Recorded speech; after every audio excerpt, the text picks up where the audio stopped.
The greatest gift we ever got from Peyton Manning was him announcing his retirement after he played his final game. Oh, if he had announced his retirement before his final season, we would have gotten one of the worst trends in all of sports, the retiring athlete's farewell tour. Now, as far as I can tell, this started in June 2001 when Ripken Jr. announced he'd retire at the end of that season. And after that, every away series featured a tribute and some kind of gift from the home team. Ripken got a crystal trophy from the Angels, cowboy boots from the Rangers, and teams donated more than $100,000 to his charity. Now, if you think that sounds like a lot, you clearly don't remember Mariano Rivera's farewell tour in 2013. It wasn't enough to drop a couple thou in the guy's charity. Now teams were falling all over each other to give a guy who embarrassed them for 2 decades the most thoughtful gift. The Twins made him a rocking chair made out of bats that were broken by his pitches. The Rangers gave him cowboy boots. And Cleveland gave him a gold record of Metallica's Enter Sandman. I don't even give gifts that thoughtful to people I like. Oh, and the Rays made him a sand sculpture. Oh, thanks guys. Super thoughtful and totally easy to bring home. I'll just check this with my luggage. Should be fine. But that was all just prelude, because with Derek Jeter, it wasn't just a retirement tour, it was a marketing campaign.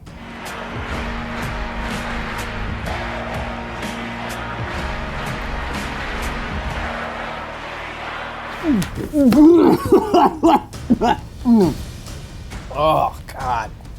Can I just say that the number 2 is not remotely an S? You can use a 5 as an S, but not a 2. A 2 can maybe be a Z. And teams showed their re-2 peck to Jeter with a kayak from the Rays, a paddleboard from the Angels, cowboy boots from the Rangers, good job Rangers, real original, and a bucket of crabs from the Orioles. Now come on, O's. Jeter lives in Tampa during the offseason. He's had crabs before. More importantly, you don't have to get him a retirement gift. He's not your employee. He actively made it harder for your business to succeed for 2 decades. I'm looking at you, Blue Jays, who gave him a 3-night stay at a 5-star resort in Banff. Have you seen the majestic natural splendor of Banff? Banff is Canadian for New Zealand ain't shit. You got that for a guy who made $265 million in his career before endorsements. He doesn't need a free vacation. His life is a vacation. All of this would be well and fine if it were just baseball. Like, if any sport is gonna have teams exchange gentlemanly gifts and get nostalgic for players while they're still playing, it's baseball. But now we've got the Kobe Goodbye Tour, which kicked off not just with the poem on Derek Jeter's Players Tribune, but also with a letter to Los Angeles that was placed on every single seat in the Lakers arena before a game in November. Was the letter emblazoned with a new logo for Kobe's Heroes and Villains campaign? Damn right it was, because every retirement is branded now. These aren't farewell seasons, they're marketing campaigns. And when athletes get these enthusiastic gifts from their opponents, that's not just a classy move by the organization, it's buying airtime in a very, very long commercial. So, Kobe's final year. He's making $25 million, more than anyone else in the NBA.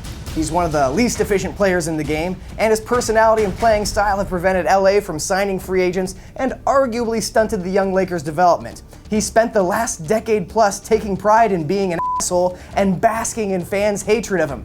And now here you go, Kobe! Have a piece of Boston's iconic parquet floor. Sincerely, the team that lost a heartbreaking NBA Finals to you in 2010. What the f***, man? Like, I don't need sports teams to be as spiteful and hate-filled as I am, as other fans are.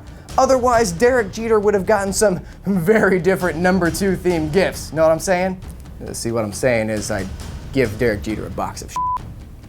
No, I'd in a box, and I'd give him the box of shit, and I'd say, here's a piece of shit for a piece of shit. I was afraid I was being too subtle. Yes, teams should be classier than fans, but they're already classier just by not hurling invectives at the opposing players. You want to make a donation to an opposing player's charity before he retires? Sure, that's a classy move.